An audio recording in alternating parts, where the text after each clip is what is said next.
Ini Pak, dari temuan hari ini kira-kira awalnya dari apa Pak? Jadi kami dari Kantor Badan POM di Kabupaten Nusa Tenggara Utara pada hari ini, hari Selasa tanggal 8 September 2020, PPNS Kantor BPOM di Kabupaten Nusa Tenggara Utara bersama dengan PPNS Balai Besar POM di Banjarmasin dan Korwas PPNS Polda Kalsel melakukan operasi penyidikan tindak pidana obat dan makanan yang kami alokasikan di Hulu Sungai Utara, dan didapatkan barang bukti berupa obat ilegal, obat tradisional ilegal, dan obat keras daftar G yang dijual di rumah yang disimpan di rumah, di gudang. Kalau informasi sendiri Pak dapatnya dari mana Pak? Untuk informasinya kami dapat laporan dari masyarakat, terus tim kami melakukan pendalaman informasi. Setelah informasinya matang, baru kita lakukan penindakan dengan dilakukan gelar kasus terlebih dahulu. Terus selanjutnya Pak, bagaimana untuk pelaku sendiri Pak, untuk pemilik barang itu Pak, selanjutnya dilimpahkan atau diberi apa Pak? Jadi kami akan mendalami dulu dengan melakukan pemeriksaan terhadap saksi.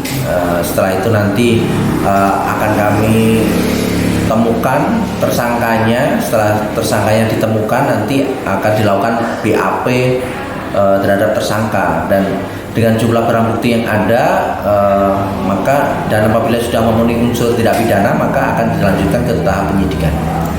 Kalau dari informasi yang didapat Pak, barang sendiri datangnya dari mana Pak? Berasal dari mana?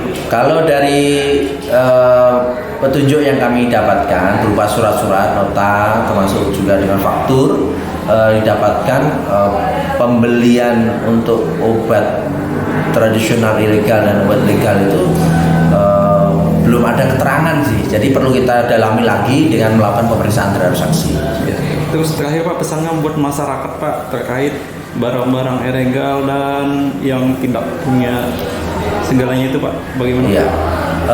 Obat tradisional ilegal ini kan berbahaya ya, karena dia mengandung bahan kimia obat, di mana bahan kimia obat itu punya indikasi masing-masing dan tidak boleh dipakai terus-menerus. Padahal jamu itu oleh masyarakat kan digunakan secara terus-menerus, sehingga apabila jamu ilegal ini diminum secara terus-menerus dalam kurun waktu sekian tahun, itu akan bisa merusak ginjal dan bisa berakibat pada cuci darah nanti setelah 5 tahun ke depan. Maka kami himbau terhadap masyarakat supaya berhati-hati dan selalu melihat checklist di kemasan, yaitu cek kemasan, label, izin edar, dan kadaluarsa, ya.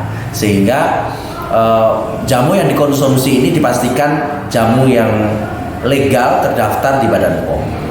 Untuk obat keras tadi Pak, yang sebagian tadi Pak, itu didapatnya dari tempat yang sama Pak? Dari tempat yang sama. Kalau obat keras daftar G ini yang boleh menjual itu adalah apotek. Ada apoteker yang melakukan praktek kefarmasian, maka yang boleh menjual itu apotek. Jadi untuk rumah, toko obat itu tidak boleh menjual, termasuk toko kelontong itu juga tidak boleh menjual obat keras daftar G, karena itu melanggar Pasal 198 Undang-Undang Nomor 36 Tahun 2009 tentang Kesehatan.